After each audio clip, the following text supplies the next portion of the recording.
শুরুতেই আপনাকে ৬০ বছরের জন্মদিনে অনেক অনেক শুভেচ্ছা। গতকাল দিনব্যাপী একটি আয়োজন ছিল শিল্পকলা একাডেমিতে রবিবারে এবং বর্ণিল একটা আয়োজন গেল। একটু জানিয়ে নিতে চাই যে এমন একটি আয়োজনের প্রস্তাব আপনার কাছে কি করে এলো, বা আপনার দিনটি কেমন কাটলো, সব মিলিয়ে পুরো গল্পটা।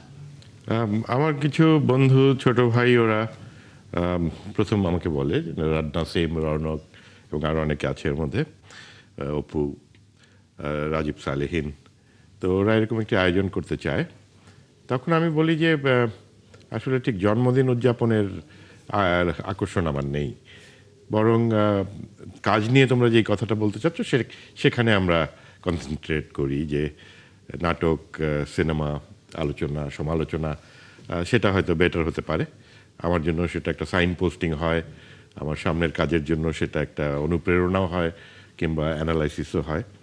প্রথমেই একটা কনফিউশন দূর করে নিতে চাই যে অনেকে ভেবে বসেছে যে 19শে এপ্রিল আমার জন্মদিন। সেটা কিন্তু না, আমার জন্মদিন 5ই মার্চ। আচ্ছা, কিন্তু উদযাপনটা রোজার মধ্যে না করে ওরা এই সময়টা বেছে নিয়েছে, বৈশাখের এই সময়টা, যখন বেশ একটা ফেস্টিভ মুড থাকে সব দিকে। এবং কালকে সারাদিনই একটা উৎসব মুখর ব্যাপার ছিল। মানুষ স্বতঃস্ফূর্তভাবে এসেছেন, বয়োজ্যেষ্ঠ গুরুত্বপূর্ণ সাংস্কৃতিক ব্যক্তিত্বরা এসছেন, অভিনেতারা এসছেন, নাট্যকর্মীরা এসছেন, এবং আমার কাজগুলির সঙ্গে তারা থেকেছেন, কথা বলেছেন। আমার যথেষ্ট সংকোচ লেগেছে, কেন আমি বেসিক্যালি লাজুক মানুষ, কিন্তু ভালোও লেগেছে। যারা এসছিলেন তাদের বিষয়ে যেহেতু আপনি কথাটা তুললেন, আপনাকে শুভেচ্ছা জানাতে বিভিন্ন অঙ্গনের শিল্প সংস্কৃতির বিভিন্ন অঙ্গন থেকে অনেক সৃজনশীল মানুষেরা সমবেত হয়েছিলেন, একত্র হলেন। এই ব্যাপারটা নিয়ে যে অনুভূতি, লজ্জার বাইরে অন্য অনুভূতি নিয়েও একটু জানতে চাই, এবং কার উপস্থিতি বা কার বলা কথাগুলো বিশেষভাবে স্পর্শ করেছে। আমি অবশ্যই বলবো যে সিনিয়র যারা ছিলেন সেখানে মামুনুর রশিদ, আবুল হায়াত, আফজাল হোসেন, বা আমার সমসাময়িক একটু সিনিয়র হাকিম ভাই, বা একটু ছোট মাহফুজ, এবং দীপা থেকে শুরু করে পাভেল আজাদ, আমার বন্ধু গাজী রাকায়েত, বা মীর সাব্বির। তো সুতরাং রিপ্রেজেন্টেশনটা ছড়ানো ছিল, বিভিন্ন দিক থেকে ছিল। নাট্যকর্মীরা সাধারণ নাট্যকর্মী ছিলেন, এবং দর্শকও ছিলেন যারা। তা আমার মনে হয়েছে যে তাদের সাথেও ইন্টারঅ্যাকশন হয়েছে, প্রচুর ছবি তুলতে হয়েছে, লবিতে গেলেই ছবি তুলতে হয়েছে, প্রচুর ইন্টারভিউ বাইট দিতে হয়েছে।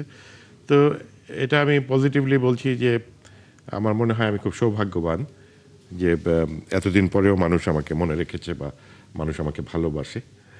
সেই অনুভূতিটা আনন্দের। এত এত প্রিয় মানুষদের সাথে কি অনেকদিন পর এভাবে একটা গেট টুগেদার হলো? এর মধ্যে তো কর্মকাণ্ড, সাংস্কৃতিক কর্মকাণ্ড একটু কমই ছিল গত 2 বছর। মঞ্চ নাটকও সেভাবে হচ্ছিল না, বা প্রোডাকশনও কমেছে সেই সব দিক থেকে, আমার মনে হয় আর কি। তো সেখান থেকে একটা গেট টুগেদার খুব গুরুত্বপূর্ণ বটে, কারণ শিল্পীদের ভয়েসটা সোসাইটিতে থাকা দরকার, তাদের ভিশন, ভিউজ এগুলি আসা উচিত। তো শিল্পীরা যদি অন্তরালে থেকে যান, তাহলে একটি সমাজের গুরুত্বপূর্ণ অংশ নিশ্চুপ থেকে যায়। তো সেখানে আমার মনে হয়েছে যে শিল্পীদের এই পুনর্মিলিত করার এই প্রয়াস অত্যন্ত গুরুত্বপূর্ণ, এবং শিল্পীর সম্মান সংরক্ষণ বা তার স্বার্থ সংরক্ষণ, যেগুলি একটা সোসাইটিতে খুব গুরুত্বপূর্ণ বিষয়, দুর্ভাগ্যজনকভাবে আমাদের সোসাইটিতে সেটি একটু অবহেলিত।